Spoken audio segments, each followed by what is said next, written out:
यो people, good morning, good evening, good afternoon. जो video देख रहे हैं हम सबके लिए, कैसे हैं आप सब लोग बेटा?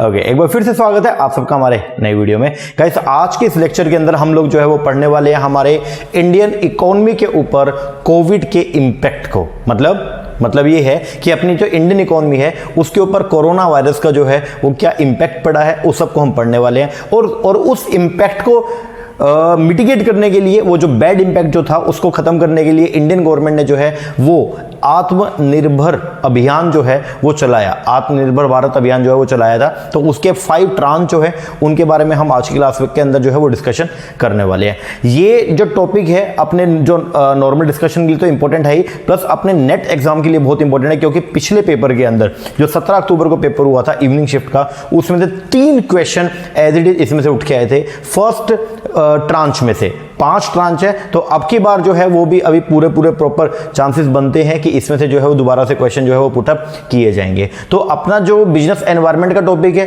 पेपर नंबर 2 के अंदर फर्स्ट यूनिट में, प्लस के अंदर ये पेपर 1 में भी आ सकता है, क्योंकि पेपर 1 जो जनरल टॉपिक है उसके अंदर भी पूछा जा सकता है कि बताइए इंडियन इकोनॉमी के ऊपर जो है वो कोविड का क्या इंपैक्ट है। तो पूरा सिस्टम जो है बेस से मैं आपको बताऊंगा कि स्टार्टिंग कैसे है, आखिर कोविड का तो इंपैक्ट पड़ा, प्लस में इंडियन इकोनॉमी शुरू से भी जो है वो बैकडॉप जाती जा रही थी बहुत। उसका जो जीडीपी का जो लेवल है अपना जो बहुत डाउन हो रहा था जीडीपी का ग्रोथ रेट, तो उसकी वजह से इंडियन इकोनॉमी के लिए या इंडियन गवर्नमेंट के लिए जरूरी हो गया कि कुछ इसको रिवैम्प करने के लिए जो है एक प्लान अपने को लेकर आना था। तो उस सब की हम चर्चा करेंगे। इसको शुरू करने से पहले एक इंफॉर्मेशन आपको देना चाहूंगा, अगर आप भी अपकमिंग दिसंबर 2021 में जो एंटी नेट का पेपर होगा, अगर हुआ तो अगर आप उसका प्रिपरेशन कर रहे हैं तो उसके लिए मैं आपको बताना चाहूंगा कि हम लोग ऑनलाइन बैच प्रोवाइड करवाते हैं। हमारे ऑनलाइन बैच के अंदर हम लोग प्रोवाइड करवाते हैं पेपर नंबर 1 जो जनरल पेपर है सभी के लिए कॉमन, वो प्लस में पेपर नंबर 2 कॉमर्स, और पेपर नंबर 2 जिसका मैनेजमेंट है वो भी हमने अब की बार जो है वो स्टार्ट किया है। तो अगर आप इंटरेस्टेड हैं तो नीचे नंबर दिया हुआ है, इसके ऊपर आप कॉल कर सकते हैं। वैसे बता दूं हमारे ऑनलाइन बैच के अंदर हम लोग जो है वो देते हैं पेपर 1 और पेपर 2 दोनों के वीडियो लेक्चर, जैसे ये वीडियो लेक्चर इसी वे में, प्लस में मिलेगा आपको सारा का सारा स्टडी मटेरियल हार्ड कॉपी में। प्रॉपर बुक्स हैं हमारी, 10 बुक्स पेपर 1 की, 10 बुक्स पेपर 2 की आपके होम एड्रेस पे आएगी। प्लस में मिलेंगे आपको रिवीजन के लिए रिवीजन की वीडियो और प्रैक्टिस के लिए प्रैक्टिस के एमसीक्यूज। तो अगर आप इंटरेस्टेड हैं नीचे में नंबर दिया हुआ है, इसके ऊपर आप कॉल करके जो है वो इंक्वायरी कर सकते हैं या इसके ऊपर व्हाट्सएप भी कर सकते हैं। ओके जी सर, चलो अब मैं शुरुआत करते हैं हमारे टॉपिक का। अगर मैं टॉपिक की बात करता हूं तो सबसे पहले टॉपिक का नाम जो है वो क्या है, कोविड एंड इंडियन इकोनॉमी। मतलब कोविड का इंपैक्ट अपने को देखना है हमारी इंडियन इकोनॉमी पे। देखो कोविड का इंपैक्ट इंडियन इकोनॉमी पे क्या पड़ा, उसकी शुरुआत के लिए मैं पहले आपको थोड़ा एक बार बैक फ्लैश में लेके जाऊंगा। 2020 में आप आइए और 2020 को थोड़ा रिमाइंड कीजिएगा। वहां पे सबसे पहले एक जनता कर्फ्यू की बात जो है वो की गई थी। फर्स्ट टाइम हम लोगों ने जो है वो इसके बारे में सुना था। इससे पहले हमारे फादर या हमारे जो पेरेंट्स हैं, ठीक है, या हमारे ग्रैंड पेरेंट्स हैं, तो वो बोलते थे कि इमरजेंसी के टाइम पे भी कर्फ्यू लगा था, इंदिरा गांधी गवर्नमेंट ने जो है इसको कर्फ्यू लगाया था। बट हम लोगों के टाइम पे वो नहीं लगा। जनरली जब हम लोगों ने होश संभाला तो हमने फर्स्ट टाइम इस चीज को जो है वो एनालाइज किया कि आखिर ये चीज क्या है। ठीक है, कुछ स्टेट में जहां पे कुछ तनाव रहता है उनको मैं एक बार इग्नोर कर दूं, बाकी जनरली अगर मैं हरियाणा के अंदर रहता हूं तो हमने जनरली ये चीजें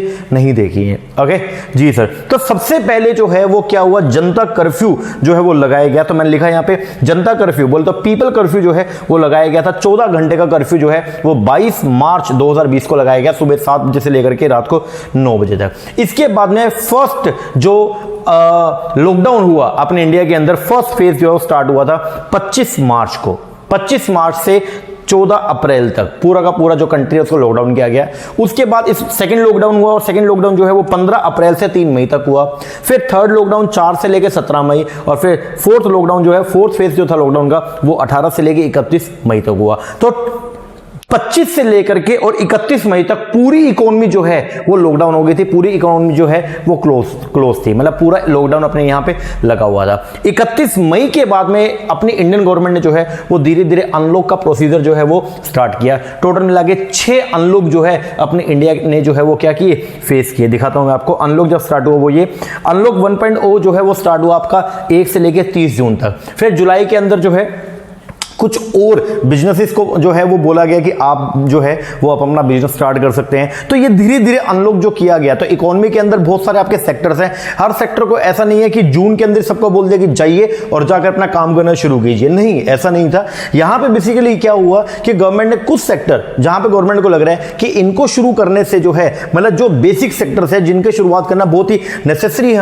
हमारे लिए, तो उसके लिए गवर्नमेंट ने बोल दिया कि हम फर्स्ट अनलॉक जो है वो क्या कर रहे हैं, शुरुआत करें। फिर ऐसे ends on second, third, fourth, fifth, sixth और मतलब 30 नवंबर तक जो है पूरी इकोनॉमी को जो है दोबारा से अनलॉक कर दिया गया। बट आज के अगर हम हालात की बात करते हैं, आज 20 अप्रैल है और 20 अप्रैल 2021 की अगर मैं बात करता हूं, दोबारा से आपने देखा कि दिल्ली के अंदर लॉकडाउन लग गया है, बॉम्बे के अंदर, महाराष्ट्र के अंदर जो है वो लॉकडाउन लगा हुआ है। कुछ स्टेट्स जो हैं उनके कुछ राज्य में, जैसे रायपुर के अंदर आपने देखा होगा लॉकडाउन लगा हुआ है। तो अलग अलग जगह पे, जैसे मैं हरियाणा की बात करूं तो हरियाणा के अंदर लॉकडाउन तो नहीं है, बट जितने भी स्कूल, कॉलेजेस, प्राइवेट इंस्टीट्यूशन जो हैं या पब्लिक इंस्टीट्यूशन, वो सारे के सारे जो है वो बंद कर दिए गए हैं। तो अब दोबारा से ये प्रोसीजर स्टार्ट हो रहा है, ओके जी। लेकिन इसके लिए भी गवर्नमेंट ने आत्मनिर्भर प्लान के अंदर कुछ काम किया हुआ है, तो उसकी भी मैं चर्चा आपको करूंगा कि करंट के अंदर क्या चल रहा है। बट पहले हम बात करते हैं कि 2020 मार्च के अंदर क्या हुआ। तो 2020 मार्च में जो है वो फर्स्ट टाइम कंट्री को जो है पूरी तरह से क्या कर दिया गया, लॉक कर दिया गया। और वो लॉकडाउन मैंने आपको बताया कि 31 मई तक चला। लेकिन उस बीच, उस दौरान जो है हमारे निर्मला सीतारमण जी, जो हमारे फाइनेंस मिनिस्टर FM जो है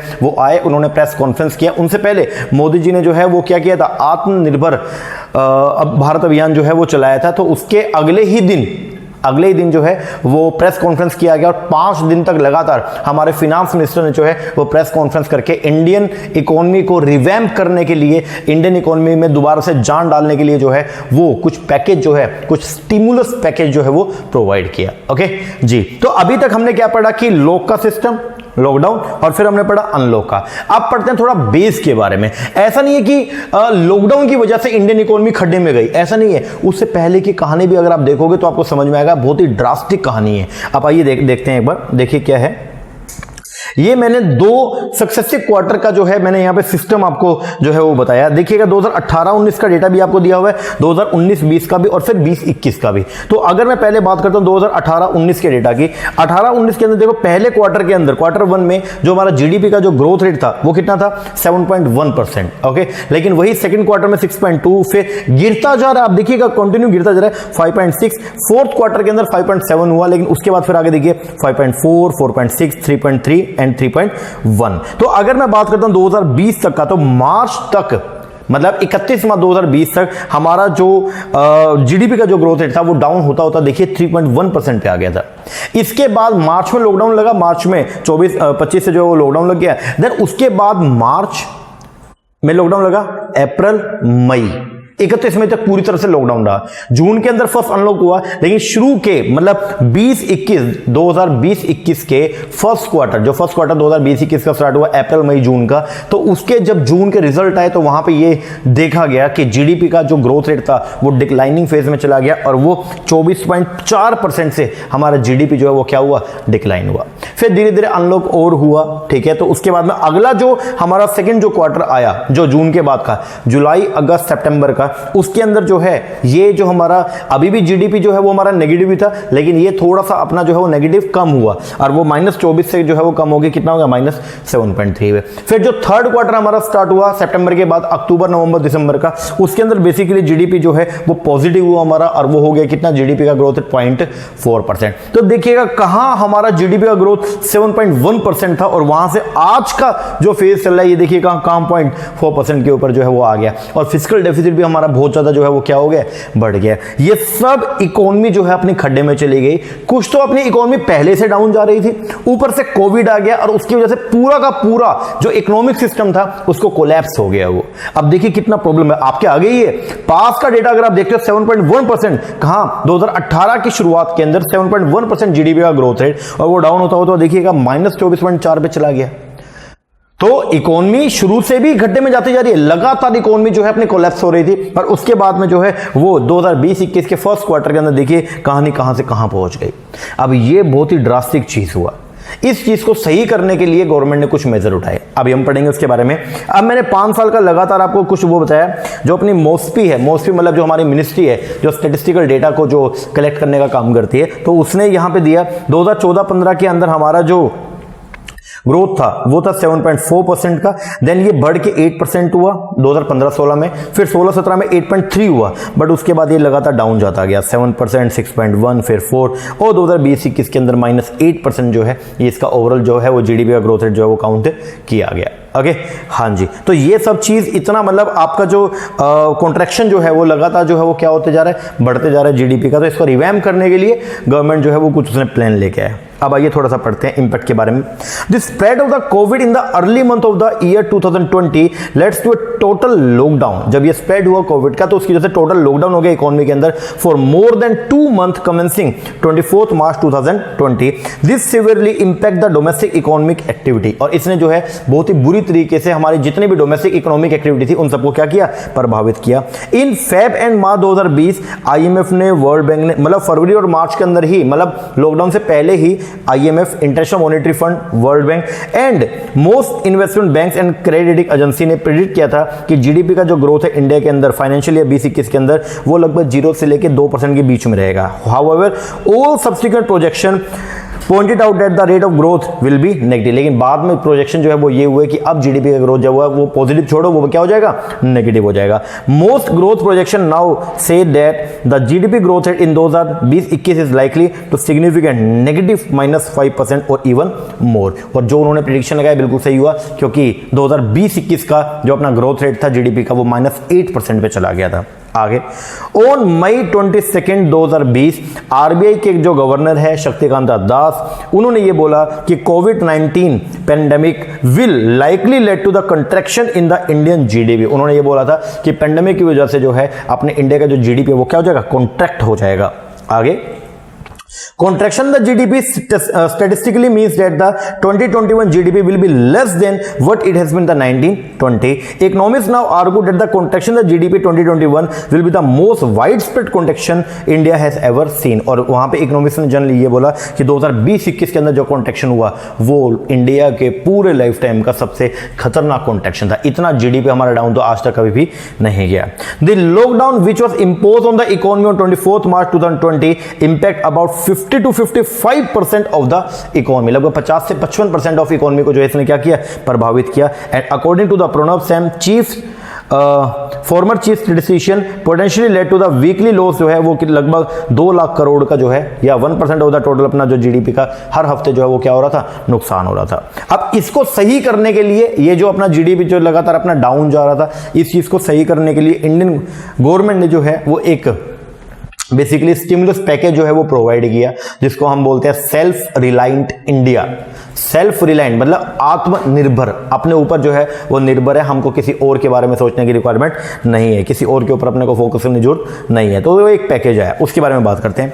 टू रिवाइव का मतलब क्या होता है, दोबारा से उत्थान करने के लिए। किसको, इकोनॉमिक एक्टिविटी को, which has suffered a serious setback, जो बहुत ही बुरी तरह से क्या हो गई थी, पिट चुकी थी ड्यू टू कोविड की वजह से। तो पीएम ने अनाउंस किया एक स्टिमुलस पैकेज 12 मई 2020 को। अपने जो पीएम मोदी हैं उन्होंने जो है प्रेस कॉन्फ्रेंस किया और उसके अंदर उन्होंने एक स्टिमुलस पैकेज जो है वो प्रोवाइड किया, जिसको बोलते हैं हम लोग क्या, आत्मनिर्भर भारत। और उसके अंदर 20 लाख करोड़ रुपए का, लगभग ये 20 लाख करोड़ जो है वो अपना जीडीपी का 10% बनता है, तो उसका कॉर्पस मनी जो है वो इन्होंने क्या किया, एलोकेट किया अलग अलग तरीके से।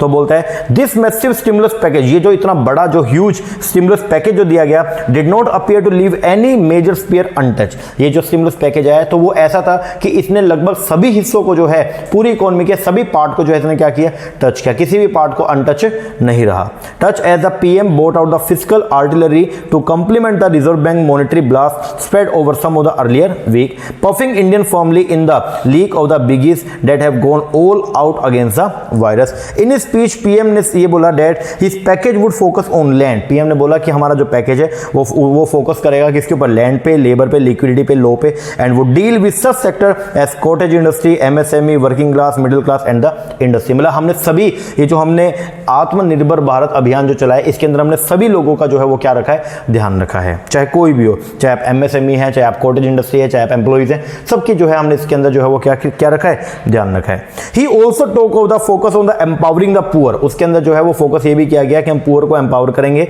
Labourer and the migrant worker both in the organised and the unorganised sector. Dubbed Atmanirbhar Bharat अभियान। तो ये आपको थोड़ा फोकस करना पड़ेगा, जो अपना अभियान है जो अपना ये जो स्टिमुलस पैकेज जो प्रोवाइड किया गया उसको नाम क्या दिया गया, उसको बोला गया आत्मनिर्भर भारत, जिसको बोलते हैं आत्मनिर्भर सेल्फ रिलायंट भारत इंडिया अभियान मूवमेंट। तो बोलता है सेल्फ रिलायंट इंडिया मूवमेंट जो है इसको चलाया गया। This covid relief package put bold reform, ये जो कोविड रिलीफ पैकेज है इसने बहुत ही बोल्ड रिफॉर्म करे, बहुत अच्छे तरीके से जो है इसने सुधार किया। At the heart of the prime minister stated plan, it is a plan to make India self reliant, और ये एक ऐसा प्लान है जो इंडिया को कैसा बना देगा, सेल्फ रिलायंट बना देगा। मतलब हमको जो है वो हम आत्मनिर्भर हो जाएंगे, हमको बाहर की शक्तियों के ऊपर जो है वो अब निर्भर रहने की जरूरत नहीं है। सो दैट ताकि एनी अदर क्राइसिस दैट में emerge in the future could be efficiently tackle, ताकि अगर आगे फ्यूचर में कोई भी जो क्राइसिस होता है तो उसको हम एफिशिएंट तरीके से जो है वो टैकल या उसको जो है वो कवर कर पाए। तो उसके लिए ये जो है वो पैकेज प्रोवाइड किया गया। जो आत्मनिर्भर पैकेज बेसिकली आया था, ठीक है, तो उसके जो है वो 5 पिलर्स जो है उसके थे, 5 पिलर्स, 5 स्तंभों के ऊपर जो है ये पूरा का पूरा आत्मनिर्भर अभियान जो है वो चलाया गया। ठीक है, वो 5 पिलर क्या थे, इकोनॉमी का ध्यान रखा गया, इंफ्रास्ट्रक्चर का ध्यान रखा गया, जो अपना गवर्नमेंट सिस्टम है उसका ध्यान रखा गया, वाइब्रेंट डेमोग्राफी, मतलब ये है कि हर एक डेमोग्राफी, चाहे वो नीचा तबके के लोग थे, चाहे ऊंचे तबके के लोग थे, चाहे मिडिल क्लास थे, सबका ध्यान रखा गया। एंड डिमांड, इसके ऊपर थोड़ा फोकस किया गया क्योंकि कोविड की वजह से जो बेसिक डिमांड पैटर्न है वो बहुत ज्यादा डाउन हो गया था। तो अब जब अनलॉक होना शुरू होगा, मतलब लॉकडाउन के बाद की जो स्थिति होगी, तो वहां पे डिमांड लगातार बढ़े, तो उसका भी जो है वो क्या रखा गया, ध्यान रखा गया। तो ये 5 पिलर हैं जो आपको पेपर के लिए याद करके जाने हैं कि आत्मनिर्भर भारत का जो फोकस था वो इन 5 पिलर पे था। इसके बाद 5 फेज में इस आत्मनिर्भर प्लान को जो है वो लेके आया गया। देखिए 12 मई 2020 को पीएम मोदी ने जो है वो प्रेस कॉन्फ्रेंस किया, और फिर 13 मई को पहली बार हमारी फाइनेंस मिनिस्टर जो है वो आई और फाइनेंशियल मीडिया के सामने आके, और उन्होंने जो है वो फर्स्ट फेज जो है पहला कॉर्पस मनी जो है वो क्या किया, एलोकेट किया। तो अब पीएम मोदी ने तो डायरेक्टली बता दिया कि 20,000 करोड़ रुपए जो है वो हम क्या कर रहे हैं जी, कंट्री के अंदर इकोनॉमी को जो है रिवैम्प करने के लिए हम प्रोवाइड करेंगे। अब वो जो 20,000 करोड़ रुपए हम देंगे वो कैसे कैसे होगा, तो उस 20,000 करोड़ रुपए के लिए जो है वो बेसिकली 5 फेज जो है वो क्या किए गए, स्टार्ट किए गए। फर्स्ट फेज की अगर बात करते हैं तो इसके अंदर फोकस किया गया बिजनेस के ऊपर, इंक्लूडिंग एमएसएमई, जो micro small and medium enterprise है उस पे। तो 13 मई को जो प्रेस कॉन्फ्रेंस हुई, निर्मला सीतारमण जी ने जो प्रेस कॉन्फ्रेंस किया 13 मई को, तो उसके अंदर उस प्रेस कॉन्फ्रेंस का जो मेन जो सब्जेक्ट मैटर था वो क्या था जी, वो था आपका बिजनेस इंक्लूडिंग द एमएसएमई। जो 14 मई को जो प्रेस कॉन्फ्रेंस किया गया उसके अंदर सेकंड जो पार्ट है उसको एलोकेट किया गया। उसके अंदर जो फेज था वो था आपका poor including the migrant and the farmers, इनके ऊपर फोकस किया गया। 15 मई को जो आपका फेज स्टार्ट हुआ उसके अंदर बेसिकली एग्रीकल्चर सेक्टर पे ध्यान दिया गया। 16 मई को जो आपका फेज स्टार्ट हुआ, 16 मई को जो प्रेस कॉन्फ्रेंस हुई, तो उसके अंदर जो है new origin of the growth की बात की गई, और 17 मई को जो है वो गवर्नमेंट रिफॉर्म एंड अनेबलर्स की बात किया गया। तो टोटल मिला के अगर बात करता हूं तो 12 मई 2020 को पीएम मोदी ने जो कॉन्फ्रेंस किया जिसके अंदर उन्होंने बताया जो निर्भर अभियान को बेसिकली जो उन्होंने वहां पे उसको इंट्रोड्यूस किया। अब उसको डिटेल के अंदर जो है वो हमारी फाइनेंस मिनिस्टर ने समझाया, कब से लेकर के 13 तारीख से लेकर के 17 तारीख तक, तो मतलब 5 दिन तक डेली के डेली जो है वो प्रेस कॉन्फ्रेंस हुई और उनके अंदर ये सब मुद्दों की जो है वो बात की गई। तो लिखा भी हुआ नीचे क्या, over the next 5 consecutive day, लगातार 5 दिनों तक of the interaction with the country financial media, country के फाइनेंशियल मीडिया से इंटरेक्शन करते हुए हमारी finance minister Mrs Nirmala Sitharaman provide the breakup of the PM Modi 20 lakh crore Covid stimulus package for India. तो उन्होंने इसको जो है वो क्या किया, ब्रेकअप करके बताया। अब उसका डिटेल जो है वो दिया गया। तो आइए हम स्टार्ट करते हैं। सबसे पहले अगर बात करूंगा फर्स्ट ट्रांच 13 मई 2020 को जो पहला जो भाग या पहला जो अंश था बेसिकली, या पहला जो पार्ट था किसका, आत्मनिर्भर अभियान का, वो आया और उसके अंदर जो है वो बात की गई किसके बारे में, business including the MSME. Okay, आप लिखना मत इसको कुछ भी, क्योंकि इसको मैं अपना जो टेलीग्राम के ऊपर जो हमने ग्रुप बनाए हुए उसके ऊपर मैं डाल दूंगा, ठीक है ना। अगर आपने अभी तक हमारा टेलीग्राम का ग्रुप ज्वाइन नहीं किया तो उसको ज्वाइन जरूर कर लेना। डिस्क्रिप्शन के अंदर उसका मैं लिंक डाल दूंगा, ठीक है। मोहित शर्मा क्लासेस के नाम से ग्रुप है, तो उसको आप ज्वाइन कर लीजिएगा। उसके अंदर मैं ये डाल दूंगा, तो आप आराम से जो है इसको वहां से पढ़ लीजिएगा। आपका मन करे तो आप इसका प्रिंट निकलवा लीजिएगा, नहीं तो आप वहां से आपका पीडीएफ इसको डाउनलोड करके और पढ़िएगा आराम से। तो लिखने की जरूरत नहीं, अभी सिर्फ सुनिए आप आराम से। ओके जी सर, चलो। तो फर्स्ट ट्रांच जो पहला जो भाग इसका आया उसके अंदर फोकस किया गया किसके बारे में, बिजनेस इंक्लूडिंग द एमएसएमई के बारे में। सबसे पहले यहाँ पे स्मॉल बिजनेस, जो छोटे बिजनेस है, micro small and medium enterprise, उनके लिए कुछ काम किया गया। क्या क्या क्या काम किया गया, तो आइए पढ़ना शुरू करते हैं। तो बोलता है सीतारमन ऑफर, ऊपर से पढ़ेंगे, सीतारमन ने ऑफर किया अंडर द फर्स्ट ट्रांच, जो पहला जो ट्रांच था, फर्स्ट जो पार्ट था उसके अंदर, including finding as well as loan guarantee for the small business, छोटे बिजनेस की बात किया गया, एनबीएफसी की बात किया गया, डिस्कॉम की बात किया गया। डिस्कॉम कौन होते हैं? जो पावर सप्लाई करने का काम करती है, मतलब इलेक्ट्रिसिटी सप्लाई करने का जो काम करती है कंपनी, उनको बोलते हैं डिस्कॉम्स। एंड सैलरीड वर्कर की भी बात किया गया। अब सबसे पहले इसके अंदर पढ़ेंगे हम किसके बारे में? स्मॉल बिजनेसेस के बारे में। आइए, स्मॉल बिजनेस के लिए सबसे पहले किया गया collateral free loan, 3 lakh crore रुपए का जो है कोलेटरल फ्री, मतलब बिना सिक्योरिटी के जो है वो लोन प्रोवाइड करेंगे एमएसएमई को, ताकि जो एमएसएमई कोविड की वजह से बंद हो गई थी, पिछड़ चुकी थी, तो वो दोबारा से रिवैम्प हो सके और कंट्री के अंदर वो अच्छे से काम करें। और अगर एमएसएमई अच्छे से काम करेगी तो नेचुरल बात है कंट्री के अंदर जो है वो एम्प्लॉयमेंट जनरेशन होगा और लोगों को जो है वो क्या मिलेगा? रोजगार मिलेगा। जिससे होगा क्या? रोजगार मिलेगा तो उनका परचेजिंग पावर बढ़ेगा और बेसिकली जो है वो डिमांड का जो लेवल है वो भी क्या हो जाएगा? बढ़ जाएगा। तो सबसे पहला जो है स्मॉल बिजनेस के लिए क्या बोला गया? कोलेटरल फ्री लोन जो था 3 लाख करोड़ का एमएसएमई को दिया गया। ये पेपर के अंदर क्वेश्चन भी आया इस बार, थोड़ा ध्यान रखिएगा। खैर मैं सारा का सारा इसमें डाल दूंगा। तो कोलेटरल फ्री लोन जो है वो कितने का? 3 लाख करोड़ का। किसके लिए है? एमएसएमई के लिए। It is a move that is expected to enable 45 lakh unit, 45 lakh जो यूनिट्स लगी हुई है एमएसएमई के अंदर जो है, तो वो क्या करें? वो रीस्टार्ट कर सके अपने काम को एंड सेव करें जॉब को। तो उनके लिए आया। दूसरा, जो भी एमएसएमई जो एनपीए हो चुकी थी, मतलब नॉन परफॉर्मिंग हो चुकी थी या वो स्ट्रेस नेचर की, तो उनके लिए क्या हुआ? सबऑर्डिनेट डेट प्रोविजन आया। अलग से जो है वो एक डेट प्रोविजन 20,000 करोड़ का जो है वो लेके आए, जिसका फायदा जो है वो 2 लाख स्ट्रेस्ड एमएसएमई को मिलेगा। आगे इनके अलावा, बिसाइड्स इन सब के अलावा, there will be 50,000 crore equity infusion. ये जो micro small and medium enterprise है, तो इनको जो है वो इक्विटी इन्फ्यूजन देंगे मदर डॉटर डेट के अकॉर्डिंग। स्कीम चलाया जिसके अंदर बेसिकली फंड ऑफ फंड बनाया, फंड्स का एक फंड बनाया और जिसमें 50 लाख करोड़ रुपए का इक्विटी हम लोग जो है वो क्या करेंगे? इन्वेस्ट करेंगे इन फंड्स के अंदर। एक मतलब कॉर्पस बनाया जाएगा, एक ग्रुप बनाया जाएगा, उसमें 50 लाख करोड़ रुपए डालेंगे और वो क्या करेगा? अलग अलग एमएसएमई के अंदर जो है वो क्या करेगा? इक्विटी इन्फ्यूज करने का काम करेगा। आगे ए फंड ऑफ 10,000 करोड़ और एक अलग से 10,000 करोड़ का अलग से कॉर्पस बनाया गया, will be set up to help this unit expand capacity. अपनी कैपेसिटी को एक्सपेंड करने के लिए अलग से अगर आपको लोन चाहिए तो 10,000 करोड़ रुपए का लोन अलग से एमएसएमई को प्रोवाइड किया गया। तो सबसे पहले छोटे बिजनेस के लिए क्या था? ये सब था। दूसरा, जो भी एमएसएमई थी हमारी medium, micro small and medium enterprise, तो उनका डेफिनेशन जो है वो क्या किया गया? चेंज किया गया। एमएसएमई को डिफाइन किया गया है एमएसएमई एक्ट में, micro small and medium enterprise development act के अंदर एमएसएमई को डिफाइन किया गया और उसकी नई डेफिनेशन इसके अंदर आई है। अब वो नई डेफिनेशन क्या?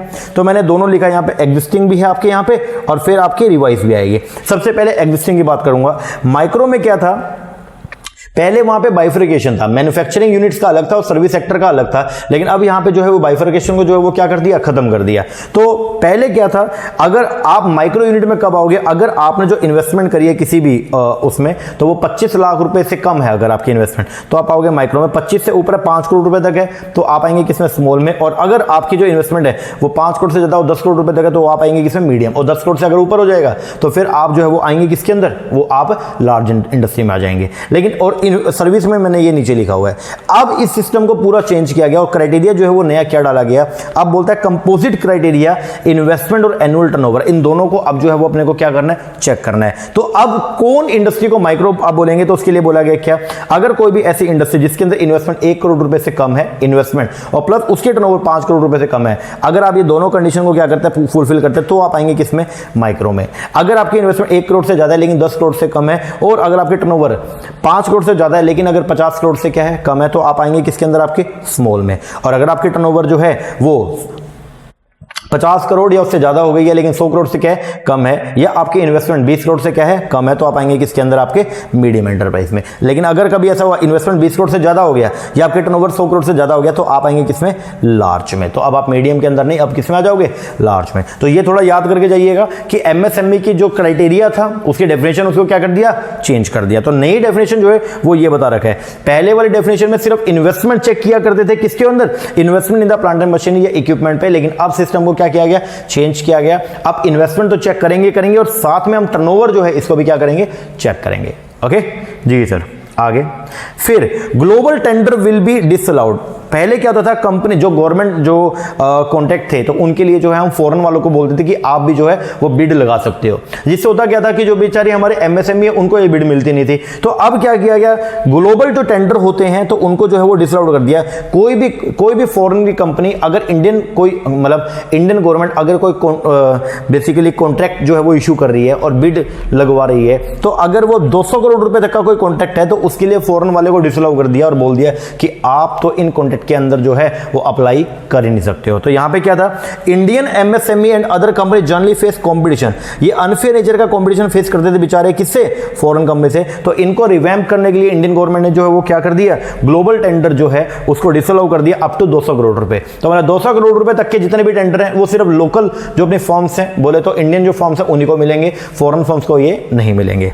आगे, will ensure E market linkage, यहां पे जो है वो ई मार्केट लिंकेज किया गया, are provided across the board in the absence of the non participation in trade fair due to covid. This central government and the PSU will clear all MSME receivable in the 45 day. और central government ने बोल दिया हमने जितना भी MSME को पैसा देना है वो 45 दिन के अंदर अंदर हम लोग जो है वो सारे अपने ड्यूज जो है वो क्लियर कर देंगे। तो अगर मान लो सेंट्रल गवर्नमेंट ने किसी भी माइक्रो स्मॉल या मीडियम एंटरप्राइज से कुछ पैसा ले रखा था या उनसे कोई सामान ले रखा था, उसका कोई पेमेंट बाकी था, तो गवर्नमेंट ने यहां पे डिसाइड किया कि हम 45 दिन के अंदर अंदर जितना भी अमाउंट हमने एमएसएमई को देना है वो हम सारा वापस दे देंगे। ये सब जो है वो micro small and medium enterprise के लिए बेसिकली किया गया। आगे, नॉन बैंक लेंडर, पहली बात ये नॉन बैंक लेंडर क्या होता है, वो सब इंस्टीट्यूशन मतलब नॉन बैंकिंग फाइनेंशियल कंपनीज जो बेसिकली जो है वो एमएसएमई को क्या करती है, फंडिंग प्रोवाइड करती है, तो उनके लिए कुछ किया। तो ये क्या, जो एनबीएफसी थे इनके लिए बहुत डिफिकल्टी होगी थी, ये पैसा उठा नहीं पा रहे हैं मार्केट से, क्योंकि मार्केट में पैसा क्या हो गया, खत्म हो गया। तो बोलते हैं क्या, पहले नॉन बैंकर लेंडर के लिए क्यों आया, क्योंकि they find difficult to raise money in the debt market, क्योंकि डेट मार्केट में इनको बहुत ज्यादा डिफिकल्टी हो रही थी क्या करने में, पैसा रेज करने में। तो यहां पे उनके लिए क्या था, 30,000 करोड़ का स्पेशल लिक्विडिटी स्कीम जो है वो लाई गई। तो ये थोड़ा ध्यान करना पड़ेगा, नॉन बैंक लेंडर जो एनबीएफसी हैं तो उनके लिए 30,000 करोड़ रुपए की स्पेशल लिक्विडिटी स्कीम जो है वो गवर्नमेंट ने क्या करी है, लॉन्च करी। ये NBFC are those that also funding the MSME, ये नॉन बैंकिंग फाइनेंस कंपनी वो है जो एमएसएमई को क्या करती है, फंडिंग करती है। These will be guaranteed by the government of India. तो गवर्नमेंट ने जो है वो क्या किया, 30,000 करोड़ का स्पेशल लिक्विडिटी स्कीम जो है इनके डेट पेपर को क्या करने के लिए, इन्वेस्ट करने के लिए जो है वो लागू किया। अब लोग जो है वो एनबीएफसी के अंदर पैसा लगाएंगे जिसकी गारंटी किसने दे रखी है, गवर्नमेंट दे रखी है। जब इनके एनबीएफसी के पास में पैसा आएगा तो ये पैसा देंगे आगे किसको, एमएसएमई को। तो बैकअप के तौर पे जो है वो कौन है जी, गवर्नमेंट बैठी है। आगे 45,000 करोड़ रुपए का पार्शियल क्रेडिट गारंटी जो है वो दिया गया एनबीएफसी को, ये थोड़ा ध्यान रखिएगा। एंड फॉर डिस्कॉम, डिस्कॉम का मतलब पावर डिस्ट्रीब्यूशन कंपनी, दो तरह की कंपनी होती है, एक होती है पावर को डिस्ट्रीब्यूट करने वाली कंपनी और एक होती है पावर को जनरेट वाली कंपनी, जनरेट करने वाली। तो एक कंपनी का तो मेन काम जो है इलेक्ट्रिसिटी बनाने का, दूसरी कंपनी का मेन काम क्या होता है, जो इलेक्ट्रिसिटी बनाई गई है उसको आगे क्या करने का, सेल करने का। तो अब देखिए लॉकडाउन की वजह से जो है बिजली के बिल भी आएंगे लेकिन लोगों की कमाई नहीं है, तो फिर वहां पे जो है पावर जनरेट तो हो रही है लेकिन मतलब डिस्ट्रीब्यूट भी हो रही है लेकिन पैसा नहीं आ रहा। तो वहां पे क्या बोला गया, फॉर डिस्कॉम, डिस्कॉम कौन सी, पावर को डिस्ट्रीब्यूट करने वाली companies, a one time emergency liquidity injection किया गया उनके लिए 90,000 करोड़ का against all the receivable. And state जो इसके बदले में क्या देगी, गारंटी देगी। तो बेसिकली जो ये पावर डिस्ट्रीब्यूशन करने वाली जो कंपनीज है इनको जो बकाया बिल लोगों का रह गया था तो उनको, क्योंकि आगे इन्होंने पावर डिस्ट्रीब्यूशन कंपनी ने पावर जनरेट करने वाली कंपनी को तो पैसा देना ही है, तो 90,000 करोड़ रुपए जो है वो क्या किया गया, एलोकेट किया गया इनके लिए। तो ये थोड़ा ध्यान रखिएगा, डिस्कॉम्स के लिए जो है वो क्या क्राइटेरिया है, 90,000 करोड़ रुपया जो है वो कॉर्पस मनी उनके लिए क्या किया गया, एलोकेट किया गया। आगे फिर एम्प्लॉय के लिए जो है वो क्या किया गया, देखिए अगर हम बात करते हैं एम्प्लॉइज का, हर एम्प्लॉय को जो भी आरपीएफ के अंदर आता है, रिकॉग्नाइज्ड प्रोविडेंट फंड के अंदर आता है, तो वो एम्प्लॉय को लगभग अपनी सैलरी का 12% जो है वो आरपीएफ के अंदर कंट्रीब्यूट करना होता है और वही 12% एम्प्लॉयर को भी करना होता है। जब काम ही नहीं होगा तो एम्प्लॉय क्या 12% करेगा और एम्प्लॉयर भी कहां से उसको कर देगा। तो गवर्नमेंट ने बोला आप चिंता मत कीजिए, आपके ब्याह पे हम लोग करेंगे। तो 12% जो कंट्रीब्यूट करना पड़ता है किसके अंदर, प्रोविडेंट फंड के अंदर, जो एम्प्लॉय और एम्प्लॉयर को करना था गवर्नमेंट बोल रही है वो अब की बार हम कर देंगे। तो बोलता है लिक्विडिटी रिलीफ जो है वो दिया गया 25,000 करोड़ रुपए का, EPF support to all the EPF establishment. The EPF contribution will be paid वो अनदर 3 मंथ। पहले ये बोला गया 3 महीने का हम देंगे, मतलब मार्च का, अप्रैल का, मई का, इन 3 महीने के लिए हम आपको जो है वो क्या कर देंगे, हम जमा करवा देंगे आपके बिहाफ पे जो है वो 12%। लेकिन बाद में इसको जो है वो 3 महीने के लिए आगे और एक्सटेंड किया गया। और कब? जून, जुलाई और अगस्त में। तो बोलता है पेमेंट ऑफ द 12%, ये 12% की जो पेमेंट होती है एम्प्लॉयर एंड एम्प्लॉय कॉन्ट्रीब्यूशन की, तो इसको जो है वो क्या किया गया, एक्सटेंड। गवर्नमेंट बोल रही है हम जमा कराएंगे। पहले गवर्नमेंट ने 3 महीने का ठेका उठाया कि 3 महीने का हम जमा करवा देंगे, और बाद में गवर्नमेंट ने इस 3 महीने को आगे फर्दर 3 महीने के लिए क्या कर दिया, एक्सटेंड। ठीक है जी। इसके बाद जो स्टैट्यूटरी प्रोविडेंट फंड होता है, इसके अंदर हमारी लिमिट होती है 12% की, उस 12% की लिमिट को कम करके कितना कर दिया, 10% कर दिया। तो ये थोड़ा ध्यान रखिएगा। स्टैट्यूटरी ईपीएफ का जो कंट्रीब्यूशन था for all the organisation and their employees covered by the EPFO, EPFO बोले तो एम्प्लॉय प्रोविडेंट फंड ऑर्गेनाइजेशन, तो उसको जो है वो क्या कर दिया, रिड्यूस टू द 10%, 12 से कम करके कितना कर दिया, 10 कर दिया। आगे पावर डिस्ट्रीब्यूशन कंपनी के लिए क्या किया, वो आपको मैंने बताया। पावर डिस्ट्रीब्यूशन कंपनी को जो है वो 90,000 करोड़ रुपए का जो है वो कैपिटल उनको प्रोवाइड किया गया। तो बोलता है power distribution company will get 90,000 crore liquidity again receivable from the state owned private finance corporation and the rural electrification corporation. This will allow this discom to pay due to the power producer. तो जो power producer हैं, जो बिजली को बनाने का काम करते हैं, तो उनको पैसा देने के लिए जो है वो ऐसी पावर डिस्ट्रीब्यूशन कंपनी को जो है वो 90,000 करोड़ रुपए का लिक्विडिटी प्रोवाइड किया गया। आगे अदर मूव के नाम पे ये आया, देखिएगा अब लॉकडाउन लग गया तो कॉन्ट्रैक्टर जिन्होंने कॉन्ट्रैक्ट ले रखे थे तो वो भी अब अपना काम ही नहीं कर पाएंगे, तो उनको 6-6 महीने का जो है वो क्या दिया गया, एक्सटेंशन दिया गया। तो इन दोनों पॉइंट्स को आप पढ़ लीजिएगा, लेकिन मैं आपको डायरेक्टली बोल देता हूं कि 6 महीने का जो है वो बेसिकली क्या दिया गया, एक्सटेंशन दिया गया कि 6 महीने आपको हम प्रोवाइड करते हैं। अनलॉक के बाद में जब अनलॉक होगा तब से 6 महीने के अंदर आप जो है वो अपने काम का पूरा कर सकते हैं। वैसे कॉन्ट्रैक्टर अगर टाइम पे अपना काम पूरा ना करे तो उसको जो है वो पेनल्टी पे करनी होती है, लेकिन हमने उसको 6 महीने का टाइम दे दिया है कि जितने भी आपके कॉन्ट्रैक्ट है आपको 6 महीने का टाइम मिलता है, उन 6 महीने के अंदर आप अपने सारे कॉन्ट्रैक्ट जो है वो कर लीजिए। 6 महीने तक हम आपसे कोई भी पेनल्टी चार्ज नहीं करेंगे, लेकिन 6 महीने से अगर बियॉन्ड चलेगी तो फिर आपसे पेनल्टी भी लेंगे। आगे टीडीएस और टीसीएस के जो रेट थे उनमें भी क्या किया गया, रिडक्शन किया गया। तो बोलते हैं a reduction of 25% of the existing rate of the TDS and TCS किया गया, जिसकी वजह से एडिशनल 50,000 करोड़ रुपए जो है वो क्या हो जाएगा, रिलीज हो जाएगा। तो मतलब जो टीडीएस करता था और जो टीसीएस था उनके जो भी रेट थे तो उनमें उनको उन सभी रेट्स को जो है, जैसे मान लो किसी पे 10% है तो फिर 25% से कम कर दिया, बोल तो 7.5 कर दिया। किसी का 5% था या किसी का 20% था तो 20% का 25% जो है वो कितना हो गया, 5% हो गया। तो उसको 20 से कम करके कितना कर दिया, 15 कर दिया। तो ये थोड़ा ध्यान रखिएगा, टीडीएस और टीसीएस के अंदर जो है वो क्या किया गया, रिडक्शन किया गया। और कितना रिडक्शन हो गया, 25% का। आगे ड्यू डेट जो थी इनकम टैक्स रिटर्न की उनको भी जो है वो 31 जुलाई से बढ़ा करके जो है वो 30 नवंबर कर दिया गया था। और ये विवाद से विश्वास जो स्कीम थी इसको भी जो है वो 31 दिसंबर 2020 तक जो है वो एक्सटेंड कर दिया गया। ये था आपका फर्स्ट फेज।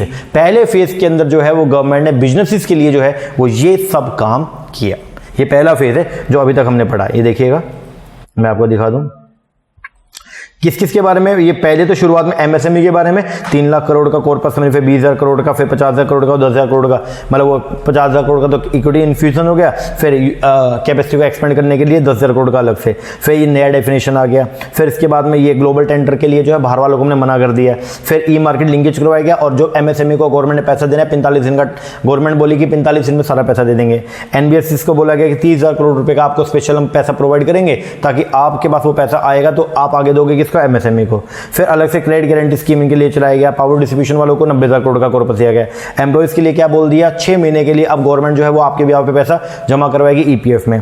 फिर जो ईपीएफ का जो रेट था 12% का उसको कम करके 10 कर दिया। पावर डिस्ट्रीब्यूशन कंपनी को क्या दिया, 90,000 करोड़ रुपए का कॉर्पस उन्हें दिया ताकि वो उस पैसे को दे सकें किसको, पावर प्रोड्यूसर को। अदर मूव के नाम पे ये सब आ गया। कॉन्ट्रैक्टर को क्या कर दिया, कॉन्ट्रैक्टर को काम कंप्लीट करने के लिए 6 महीने का क्या दिया, एक्सटेंशन दिया गया। ये सब काम जो है वो गवर्नमेंट ने किया। और टीडीएस और टीसीएस के रेट को 25% से क्या कर दिया, कम कर दिया। और इनकम टैक्स का जो रिटर्न जो 31 जुलाई जिसका ड्यू डेट था उसको भी बढ़ा के कितना कर दिया, 30 नवंबर कर दिया। ओके जी सर, ये सब गवर्नमेंट ने फर्स्ट ट्रांच के अंदर जो है वो काम किया। अब बात करेंगे सेकंड ट्रांच का कि सेकंड ट्रांच के अंदर बेसिकली क्या हुआ।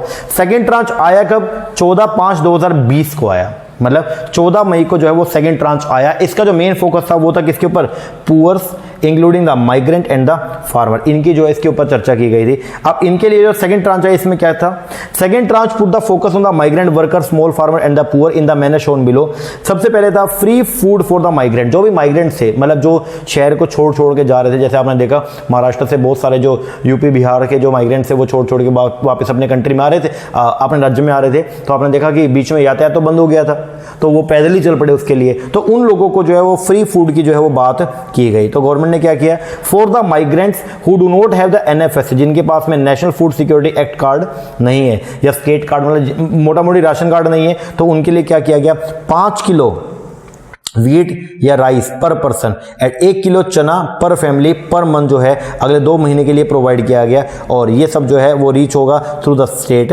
गवर्नमेंट। इसकी वजह से जो है वो 3500 करोड़ रुपए जो है वो एलोकेट किया गया गवर्नमेंट ने, जिससे 8 करोड़ माइग्रेंट को इसका क्या मिलेगा, फायदा मिलेगा। तो फ्री फूड और माइग्रेंट जो है वो दिया गया। तो ये ध्यान रखिए, 2 हफ्ते तक का 2 महीने तक गवर्नमेंट जो है उसने ये डिसाइड किया कि हम 5 किलो वीट और राइस पर पर्सन एंड 1 किलो चना जो है वो पर फैमिली को जो है वो पर मंथ हम क्या करेंगे, 2 महीने तक प्रोवाइड करेंगे। और टोटल मिला के जो है 3500 करोड़ की इसमें बात की गई और इसमें 8 करोड़ माइग्रेंट को जो है फायदा मिलेगा।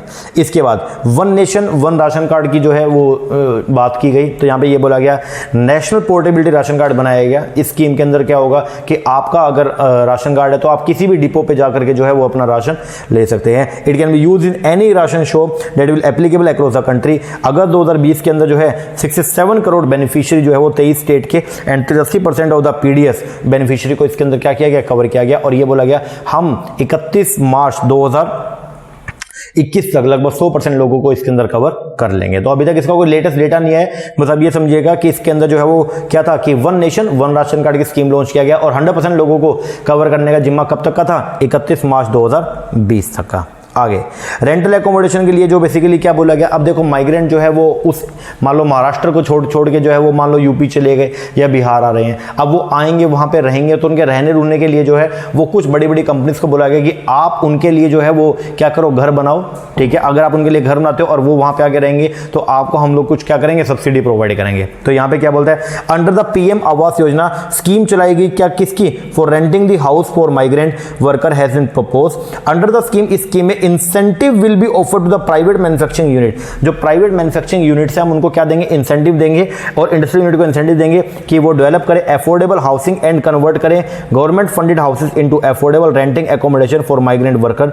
This shall be done on PPP, ये किया जाएगा पीपीपी के बेस पर, पब्लिक प्राइवेट पार्टनरशिप के बेस पर, on the concessioner basis. State government agency will also be incentivise to develop the affordable housing. तो इसका फायदा स्टेट गवर्नमेंट प्रोवाइड करेगी। अगर आप अपने स्टेट के अंदर जो है वो कोई भी घर बनाते हो, ठीक है, और वो घर बना के आप वो रेंट पे देते हो किसको, किसी माइग्रेंट्स को मान लीजिए उनके लिए, तो फिर आपको जो है इसका फायदा मिलेगा। आगे मुद्रा शिशु लोन जो है इसको भी क्या किया गया, एक्सटेंड किया गया। 1500 करोड़ रुपए जो है एक्सेस के अंदर डाले गए, मतलब जो लोन अवेल करते थे 50,000 रुपए तक का at the interest of the subvention 2% for the next 12 month. अगर आप 12 महीने के अंदर अंदर अगर आप पैसा अपना वापस दे देंगे तो आपको जो है वो क्या करेंगे, 2% का आपका ब्याज के अंदर भी क्या करेंगे, हम आपको माफी दे देंगे। ठीक है, और मोराटोरियम पीरियड जो है उसको क्या कर दिया, एक्सटेंड कर दिया आरबीआई ने।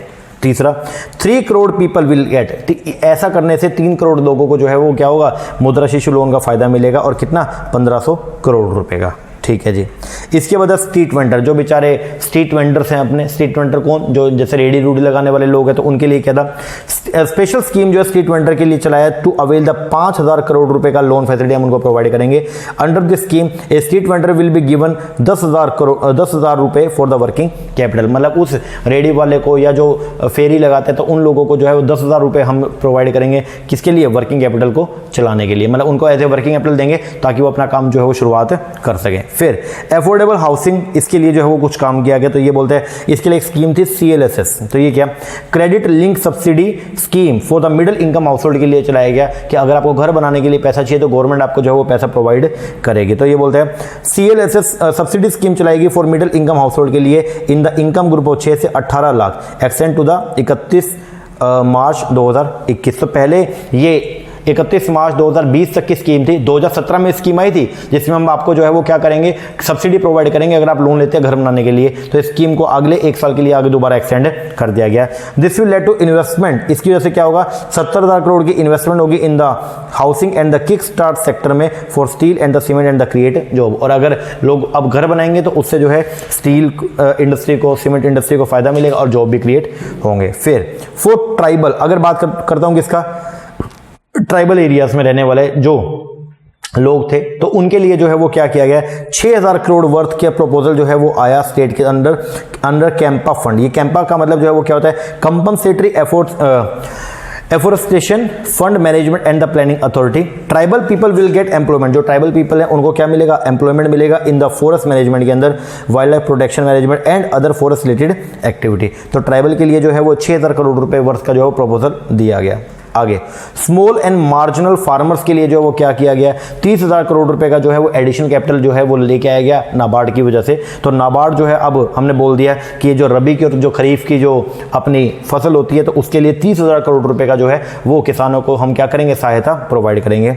और पीएम अंडर द पीएम किसान क्रेडिट कार्ड स्कीम के अंडर जो है वो 2 लाख करोड़ का कंसेशनल क्रेडिट जो है वो हम प्रोवाइड करेंगे, जिससे जो है वो 2.5 करोड़ फार्मर्स को जो है वो क्या मिलेगा, बूस्ट मिलेगा। तो छोटे फार्मर्स के लिए जो है वो ये सब सिस्टम जो है वो लाया गया।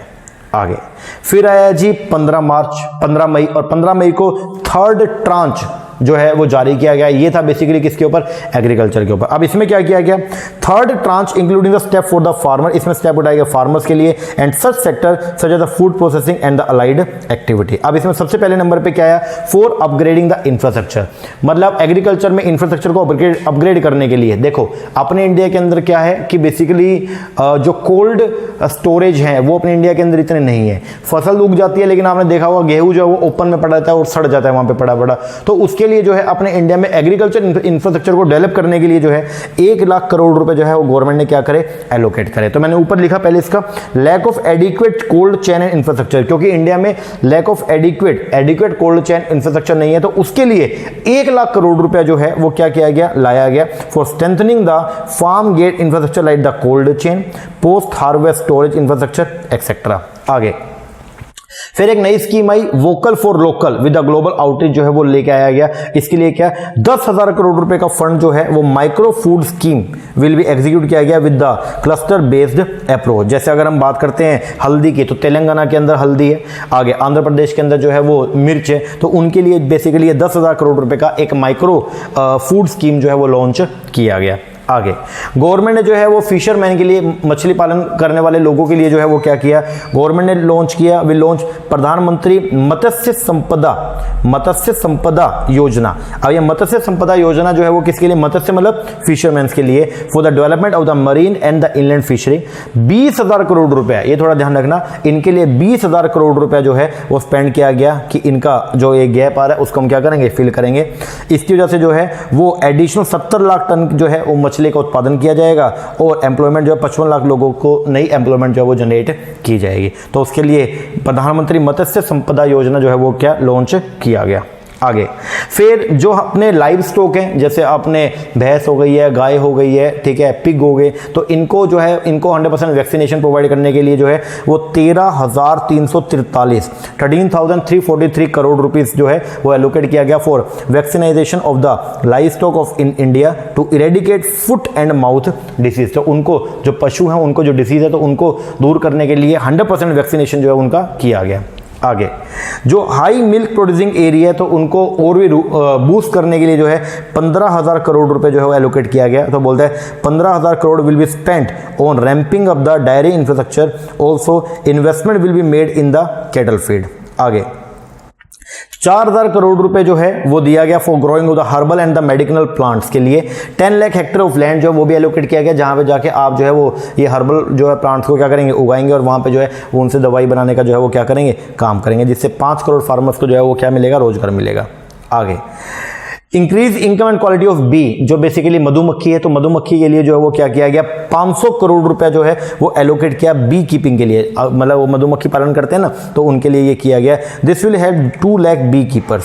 आगे अब ऑपरेशन ग्रीन जो है, जो पहले बेसिकली टॉप के लिए था, TOP, T बोले तो टमाटो, O बोले तो अनियन एंड P बोले तो पोटैटो, इन तीनों के लिए था। और अब ये जो ऑपरेशन ग्रीन की जो फैसिलिटी है ये अब सभी वेजिटेबल के ऊपर कर दिया गया। इसके अंदर बेसिकली आपको फैसिलिटी मिलता है, इसमें आपको जो पैसा मिलेगा वो 50% सब्सिडी मिलती है ट्रांसपोर्टेशन पे और 50% सब्सिडी मिलेगा किस पे, स्टोरेज पे। तो पहले ये सिर्फ इन 3 पे थी, तो पहले ओनली टॉप बोले तो टमाटो अनियन पोटैटो इसके ऊपर था, बट नाउ ये अब सभी वेजिटेबल्स के लिए आ गया। तो बोलते हैं ऑपरेशन ग्रीन 500 करोड़ रुपया for operation green that will be extend beyond the tomato potato onion and will be applicable to all the vegetable. ध्यान रखना, तो ये जो आपका ऑपरेशन ग्रीन था इसके अंदर आपको सब्सिडी मिलती है, 50% सब्सिडी ट्रांसपोर्टेशन पे, 50% सब्सिडी स्टोरेज पे, और इसको अब क्या कर दिया, अब सभी वेजिटेबल्स के ऊपर जो है वो क्या कर दिया, एक्सटेंड कर दिया। आगे propose amendment to the essential commodity act to enable better price realisation for the farmers foodstuff including the edible oil. तो इसके लिए असेंशियल कमोडिटी एक्ट के अंदर जो है वो क्या किया गया, अमेंडमेंट किया गया, जिसके अंदर हम क्या करेंगे, हम फार्मर्स ताकि जो है वो क्या कर सके कि बेटर प्राइस जो वो रियलाइज कर सके इन सब चीजों का, जैसे ऑयल हो गया, ऑयल सीड हो गया, पल्स हो गया, अनियन हो गया, पोटैटो हो गया, इन सबको डीरेगुलेट कर दिया। पहले इनका रेट जो वो गवर्नमेंट डिसाइड करती थी, अब फार्मर्स को बोल दिया कि इनका रेट मार्केट के बेस पर होगा, आप जितना ज्यादा प्राइस का आप इनको बेच सकते हो आप बेचो, गवर्नमेंट बीच में इंटरफेयर नहीं करेगी। फिर एग्रीकल्चर मार्केट रिफॉर्म जो है उसकी भी बात की गई, मार्केटिंग रिफॉर्म की। इसके अंदर पहले फार्मर बाउंड था कि वो अपना एग्रीकल्चर प्रोड्यूस को बेच सकता था ओनली किसको, लाइसेंसी इन द APMC, जिसने लाइसेंस लिया हो सिर्फ उसी को सेल करेगा। लेकिन अब ये बोल दिया एक सेंट्रल लॉ फॉर्मुलेट किया गया टू प्रोवाइड एडिक्वेट चॉइस देंगे to sell produce at the attractive price. दूसरा बैरियर फ्री इंटरस्टेट ट्रेड आप कर सकते हो, ठीक है, मतलब आप किसी भी मंडी में जाके आप अपनी फसल को बेच सकते हो। एंड फ्रेमवर्क लाएंगे for e trading of the agriculture produce.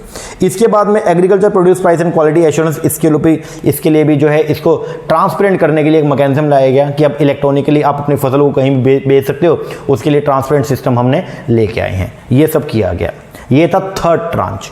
अब बात आएगा फोर्थ ट्रांच का, जिसके अंदर बात किया गया न्यू होरिजन का। फोर्थ ट्रांच 16 मई को अपने जो PM FMA finance minister Nirmala Sitharaman ji, तो उन्होंने जो है वो फाइनेंशियल जो बेसिकली मीडिया थे उनके साथ वो रूबरू हुई और उनके रूबरू होते हुए उन्होंने कुछ मुद्दों के ऊपर जो है वो चर्चा करी। तो जो बेसिकली 16 मई को जो चर्चा की गई उसके अंदर आने वाले मुद्दे थे वो 8 critical sector like coal, minerals, defence, aerospace, social infrastructure project हो गया, पावर डिस्ट्रीब्यूशन कंपनी हो गया, स्पेस सेक्टर हो गया एंड एटॉमिक एनर्जी। सबसे पहले कोल की बात किया गया, तो कोल के लिए गवर्नमेंट ने जो है वो ये कर दिया कि कंपटीशन ट्रांसपेरेंसी को बढ़ाने के लिए प्राइवेट वालों को बोल दिया कि आप एंट्री करो।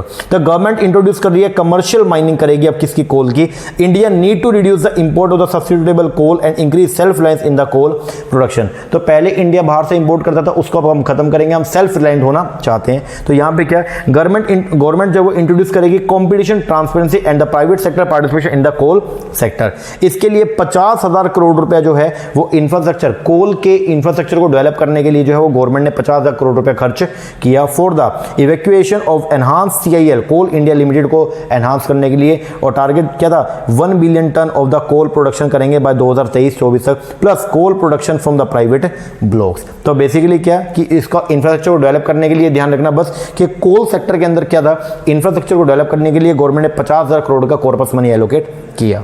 आगे मिनरल्स के लिए क्या कहानी है, तो मिनरल्स के लिए क्या एनहांस किया private investment in the mineral sector. Private लोग जो है अब वो मिनरल को जो है वो एक्सट्रैक्ट कर सकते हैं। FM ने एक्सप्लेन किया the rationalisation of the stamp duty payable at the time of award the mining lease. जब आपको लीज मिलेगी, जब आपको माइन मिलेगी लीज पर, तो आपको स्टैम्प ड्यूटी पे करना है उस पर। 500 mining block would be offered, 500 mining blocks जो है वो ऑफर्ड किए गए और गवर्नमेंट बोली ये हम जो है वो माइनिंग की खदान आपको दे रहे हैं, आप वहां पे जाके मतलब खदान देंगे, आप वहां पे जाके जो है वो मिनरल्स को एक्सट्रैक्ट कर सकते हैं और हमको आप क्या करना, उसके ऊपर कोई रॉयल्टी पे करते रहना। तो 500 mining blocks would be offered through an open and transparent auction process चलाया गया। A joint auction of the bauxite and the coal mineral block will be, block का मतलब वो एक खान हो गई है बेसिकली, विल बी इंट्रोड्यूस किया गया to enhance the aluminium industry competitiveness. तो ये थोड़ा ध्यान रखना, 500 माइनिंग ब्लॉक्स जो हैं अलग अलग खान जो है वो क्या उनका ठेका जो है वो गवर्नमेंट ने प्रोवाइड किया। आगे डिफेंस के लिए गवर्नमेंट ने क्या किया, जो हम बाहर से पहले इंपोर्ट करते थे स्पेयर पार्ट को, तो गवर्नमेंट बोली उसका इंडिगनाइजेशन करेंगे। इंडिगनाइजेशन का मतलब क्या होता है कि हम देसी तौर पे ही जो है वो उनको क्या करेंगे, प्रोड्यूस करेंगे। तो बोलते हैं indigenisation of the imported spare, separate budget provision for the domestic capital procurement. आगे एफडीआई का जो लिमिट था पहले, बाहर के लोग जो अपने इंडिया के अंदर आके एफडीआई करते थे, तो वो पहले डिफेंस सेक्टर में 49% था और अब उसको बढ़ा के 74% कर दिया ऑटोमेटिक रूट से। आगे सिविल एविएशन जो है इसके अंदर बात किया गया, तो मेंटेनेंस, रिपेयर एंड ओवरऑलिंग करने के लिए जो है गवर्नमेंट ने कुछ एयरपोर्ट जो है वो प्रोवाइड करे। आगे रिस्ट्रिक्शन जो थी on the utilisation of the Indian air space will be erase.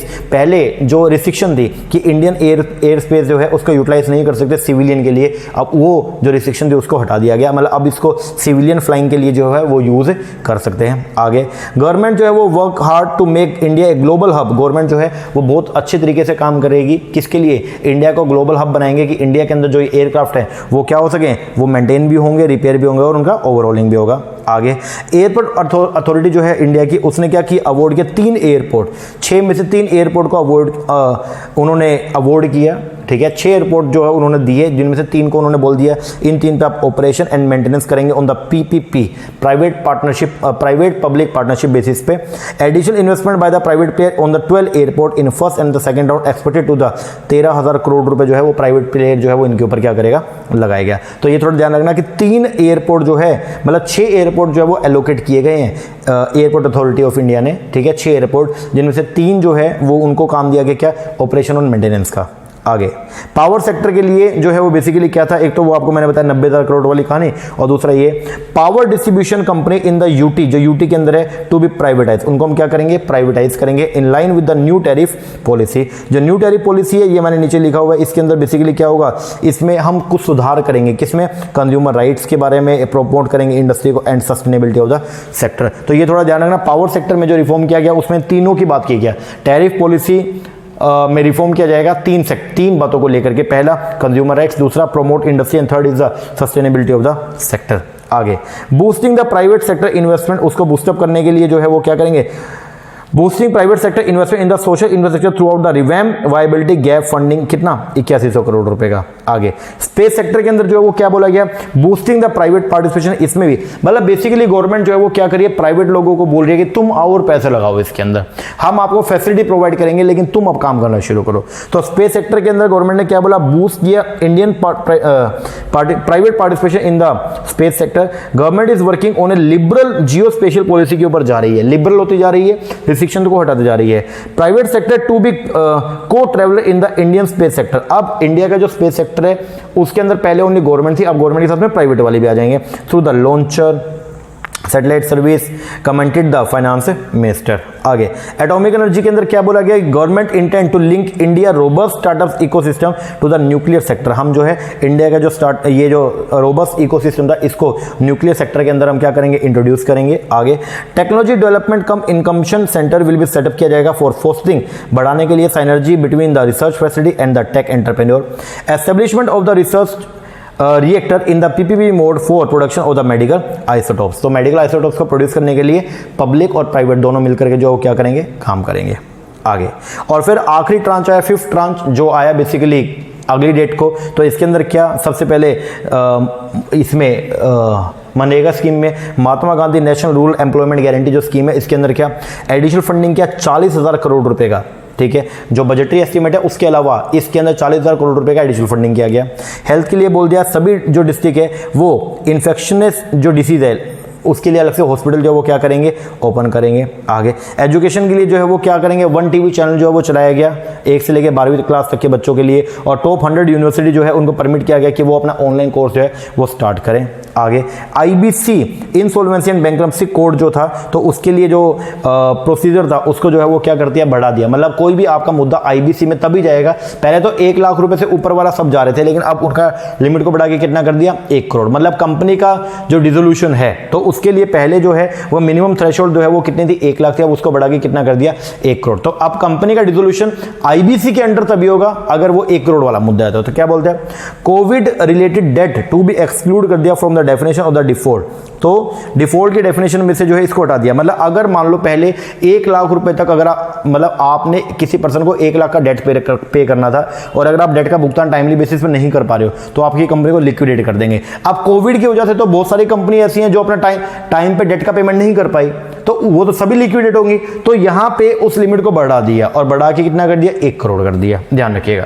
फिर डिस्क्रिमिनलाइजिंग कंपनी एक्ट, कंपनी एक्ट के कुछ प्रोविजन ऐसे थे जो ऑफेंस के थे, उन प्रोविजन को ही क्या कर दिया, हटा दिया। तो मैंने लिखा डिस्क्रिमिनलाइजिंग का मतलब जो है वो क्या होता है, लो चेंजेस, कानून को चेंज कर देना सो दैट, ताकि it is no longer a criminal offence, कानून को इस वे में चेंज करेंगे कि अब वो जो है वो कोई क्रिमिनल ऑफेंस रहे ही ना। तो यहां पे जो है 5 ऑफेंसेस को जो है वो क्या कर दिया, ड्रॉप आउट कर दिया। मतलब 5 पहले जो है अपराध थे उन अपराध को ही क्या कर दिया, खत्म कर दिया।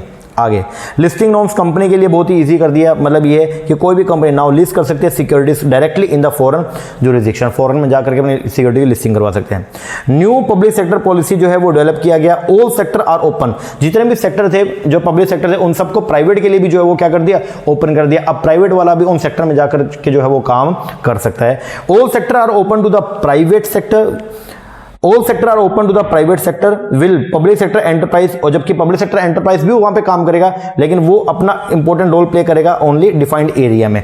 मतलब स्ट्रेटेजिक एरिया में ही गवर्नमेंट काम करेगी, बाकी के अंदर प्राइवेट को बोल देगी आप ही काम कीजिए। ये सब गवर्नमेंट ने जो है वो काम किया। आगे एडिशनल रिसोर्स जो है वो दिया गया किसको, स्टेट को, ताकि स्टेट के पास में पैसा है और स्टेट अपने इकोनॉमिक एक्टिविटी को प्रॉपरली कर पाए।